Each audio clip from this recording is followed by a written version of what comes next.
Welcome back to Masters Tour Seoul. We're still diving into the round 8 matches, our first round of the day after we had the 7 initial matches of Swiss yesterday. Players starting to get a really good idea of who will be going through to the top 16 and who's pretty much out of contention completely. And we have, thankfully, in my opinion, a little bit of a different match coming up. No majors in sight in this particular game. We've got a player called Aprriar, who I'm not all too familiar with, on kind of aggressive rogue. It does it like a pretty standard hooked scimitar aggro rogue, up against Staz on the Reno Hunter, the surprise of the tournament, if you will. Yeah, I actually was talking to some people before the tournament who predicted that Reno Hunter would be a very good choice, specifically because of the expected popularity of mages and warriors, because it is a deck that tends to perform fairly well against both of those. It is weak to aggressive strategies, though. So I think that this is going to be a matchup that Staz is not really looking forward to. I would agree with that, because I remember, although it's obviously a fairly different deck, any kind of beast or even secret hunter in the previous expansion was very vulnerable to rogue. The classic tempo swinging tools that rogue has early on, like backstab, SI, now miscreant as well, can be really difficult for the hunter to deal with. So do you anticipate in this matchup that the hunter will be going for the more aggressive strategy, which it definitely has access to with the secret keeper and all the secrets, or do you think it will be going for a more hardcore control strategy to try and lock the rogue out of the game? Well, I think when you're playing the Highlander Hunter, you're going for what your your draw dictates, right? Fair enough. Because you don't have that much flexibility. Zephyrus is a fantastic card in your opening hand. And it actually looks like a great hand from Staz. I'm a little surprised to the fact that Staz actually took the first game, because I do feel like this is one of the toughest matchups for the Hunter. And the reason is partially due to what you're talking about, the tools the Rogue has to control the early game, but also just the burst damage that the Rogue is capable of. Hunter doesn't really have life gain. Hunter doesn't really have taunts.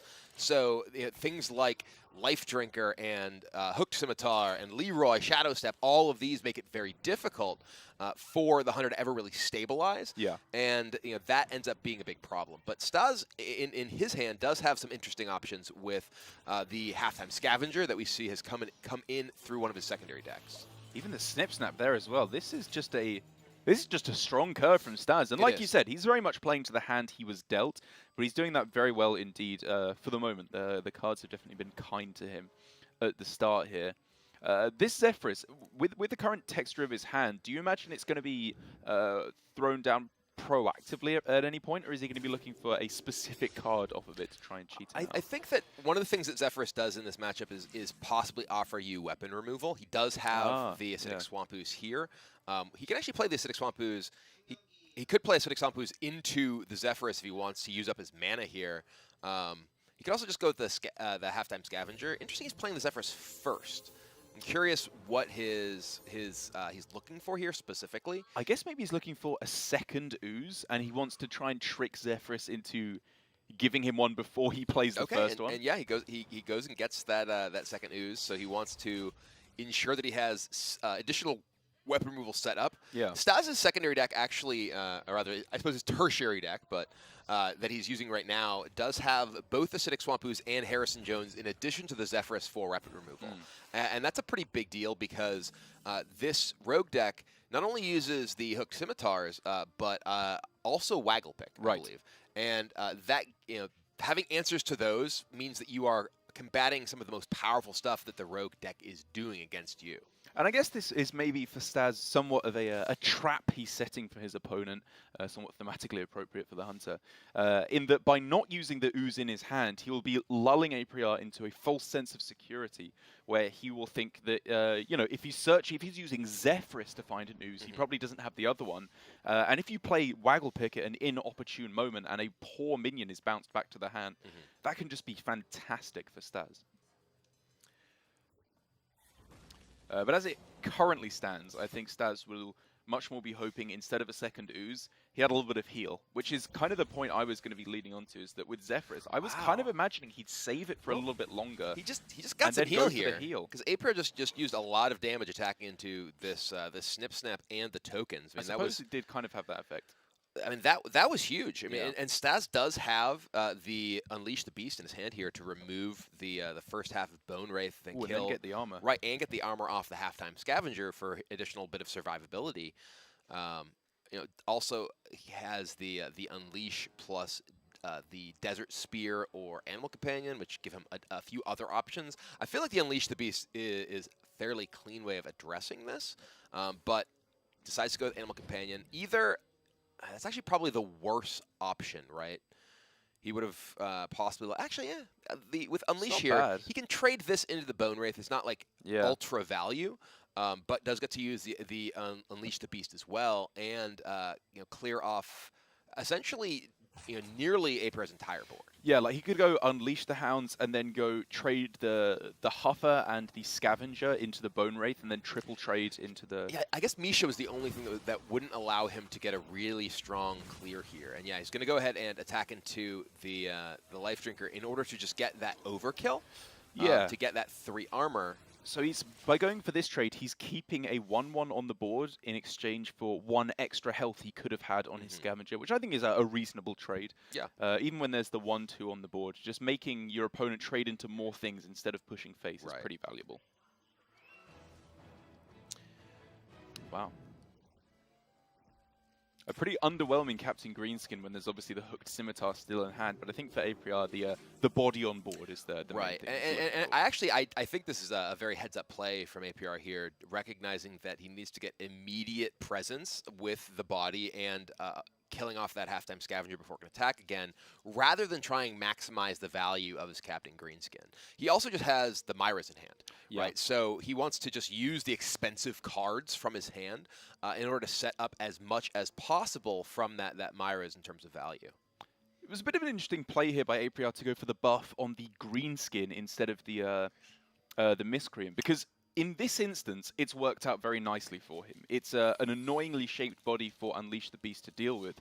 But the main thing I would be afraid of going into turn 7 would be Bran Dino Tamer, in which case you'd much rather taunt the smaller minion and force the King Crush to charge into that instead. I feel like this plays around both, right? You end up playing around the possibility of your opponent having the brand because, well, it attacks into your big thing, and you're going to want to kill the 8/8 anyway, right? I guess so. And then, yeah, now he's going to go ahead. He's like, okay, well, this is, I think it's definitely pressure plate now. So he wants to go wide on the board first. Yeah. He's thinking about trading there for a second, then he reminds himself, wait a second, why this would isn't I do what that? I know. That's not what this deck does. And though we are kind of joking, I agree. You can start going face with this deck from turn 1, and you will very often just be winning the game. Yeah. And this, I think right here, we are seeing the struggle of this Hunter deck at dealing with this Rogue deck, because Aprriar has just now used essentially all of his resources, but that last resource in hand is Myra's, and frankly, he doesn't even necessarily need it, given that he just has so much presence on the board right now. Yeah. Unleash the Beast plus Snake Trap is really Staz's only option here, and that can't even kill both taunt minions. He doesn't even have the bit of extra damage he'd need to get through that Dread Corsair and clear off the board, and that means there's at least 7, 8 on the board already. So Aprriar just needs 2 damage, and he has Myras. Yes, that is the upside, and this is one of the main things I like about this deck is that the old version, or at least the versions of Rogue at the end of the last expansion, a lot of them were not running Myras because there was so much value in the deck, which was understandable. If you're not getting the value out of it, it's just destroying your whole deck for 5 mana.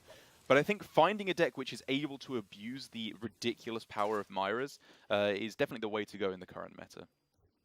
Especially when you just win the game without even having to doesn't play even need it. Doesn't even need it. I mean, that's what I was saying too. Is that he's just gotten a lot of pressure, and I think that last turn, he gave a brief thought to trading. Right? He was like, okay, I could kill this. Then it's like, wait a minute, this is just putting you at dead, and that is a bit of a better spot than board control.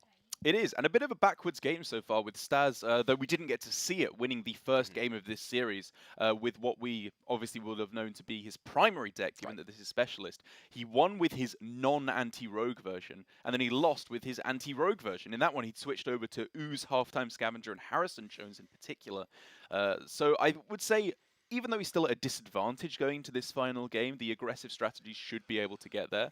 I think he's still in a reasonable spot with his anti-rogue list now to be able to get there. Once he has the a little bit of armor gain, a little bit of defensive tools in the form of Bone Wraith, which is one of the other cards that comes in, he does have more ability to fight back against the aggression the rogue's able to bring to bear. But as we saw there, there's still just so much burst. I mean, he had to use an Acidic Swamp Ooze on a Wicked Knife buffed by Greenskin. That's true. Right? Yeah. He didn't even have it to use for the Hooked Scimitar. And frankly, even if you kill a Hooked Scimitar with an Ooze, you've already taken 4.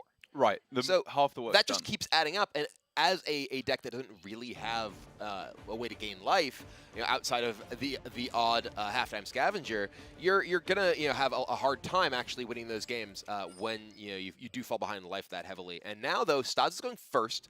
And he has a couple of very powerful cards. The Hyena Alpha and the Houndmaster Shah are quite strong, but he really needs early game in order to get to the point where he can leverage those. That's right. He needs early game, and he also needs... Well, he needs quite specific early game, right? Because a lot of the secrets against Rogue, they're going to trigger before you can even get to turn 4 a lot of the time. Like Explosive Trap, Freezing Trap. They can't afford to play around the ones that involve going face.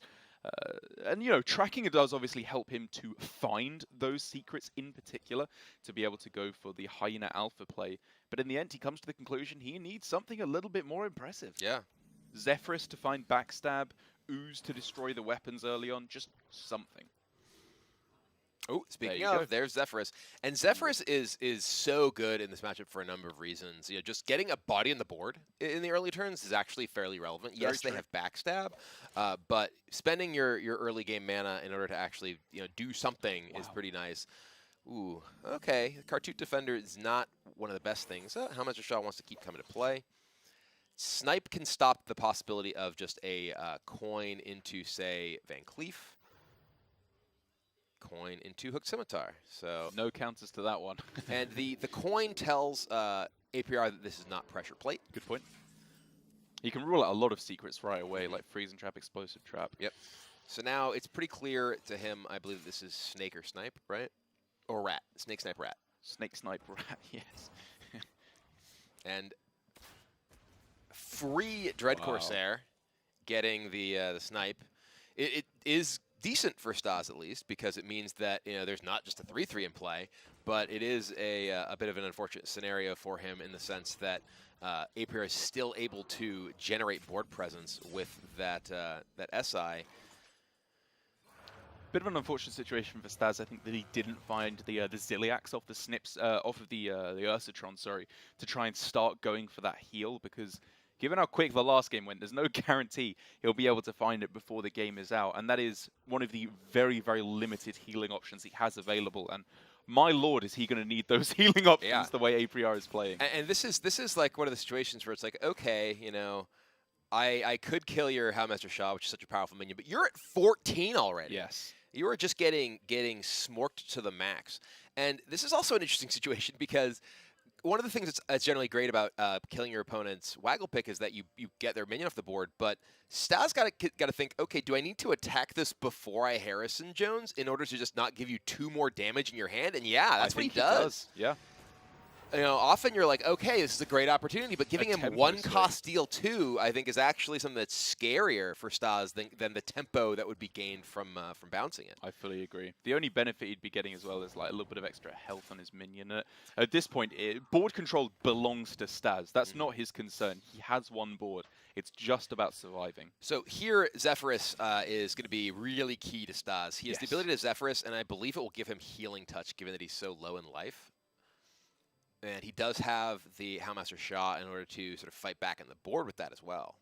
He needs to start thinking about very, very discrete numbers in terms of breakpoints now, because at 10 health and 6 mana, I should say, sorry, Leroy Abyss Dagger is obviously a very clear way to deal 11 damage. 1 mana off of that happening, however. So I think it's very unlikely that Staz, assuming he clears the board, will die on this following turn. So I actually really like going for something other than the Zephyrus on this turn, and then following up with the heal next turn. Yeah, I think that's a very good point. I think that it is only a exact combination. There'd have to be a prep involved. I don't think there's prep in this deck. I don't believe so. I was getting confused there when the Snip Snap had Rush for a second. I was like, wait a second, what class am I watching Is here? Staz Mech Dr. with Boom? Rush? Is he just Dr. Boom? Oh, God. No wonder he's 7-0. That would explain a lot. Ooh, and the Waggle pick coming in. Yeah. And that's going to put Staz down to 7. Viscerate down to 3. So that's just another 8 damage just in the hand waiting here. He's got a Zephyrus. Yeah, Staz has to know that the Bone Wraith is too risky. There's a fair amount of burst damage that could come through over the top of a taunt to close things out, or just a sap. Healing Touch is big here, though. He does get to Zephyrus. Gets to, I assume will be given Healing Touch. There it is. Oh, is that actually just lethal with Bloodlust? I don't think so. Or Savage Roar? I didn't look. It was 12 damage on board. I think it actually might just be lethal. Roar is plus 10. Oh, actually, you're right. No, Roar might just be lethal. Roar or Bloodlust, I think, might actually just be lethal here. I was thinking about staying alive. Me too. Zephyrus is smarter than casters, okay? Zephyrus is smarter than casters. Quite the high bar to be set there. I have had opponents who take like a Savage Roar. They're like, everything to face. Like, wait, no, Zephyrus. He was like, give me that to trade with. It was just the best way to stay alive. But Staz not looking to stay alive, looking to win the game. And that is 8-0 record for Staz playing Highlander Hunter. One of the very few undefeated players. I'll be excited to see from the rest of the field when we get the results how players have been doing. Whether Dead Draw, one of my fellow English players, or I believe it's actually Northern Irish, but from the United Kingdom at the very least, has been doing very, very well with his warrior. But for Staz, huge congratulations. I'm so glad to see him doing very well, because in Asia Pacific Grandmasters, he had a rough start, man. He was not performing as well as he should have done, pulled himself up by his bootstraps, got through to the quarterfinals in the playoffs right at the end, and has shown a lot of grit and determination in his play. Yeah, Staz is someone who has had really strong results over the course of his entire career, dating back. I think he was at one of the championship events back in like 2015 when we started doing the Hearthstone Championship Tour. He's actually one of the top lifetime winners in terms of prize money in Hearthstone worldwide. So really no surprise to see him at 8-0 here. It is not indeed, and we'll be seeing how that Reno Hunter can continue as we carry on with the rest of the rounds. I think we're all wrapped up with Swiss round 8 here at Grandmasters Seoul. So after a quick break, we'll be right back bringing you the rest of the action from here in South Korea.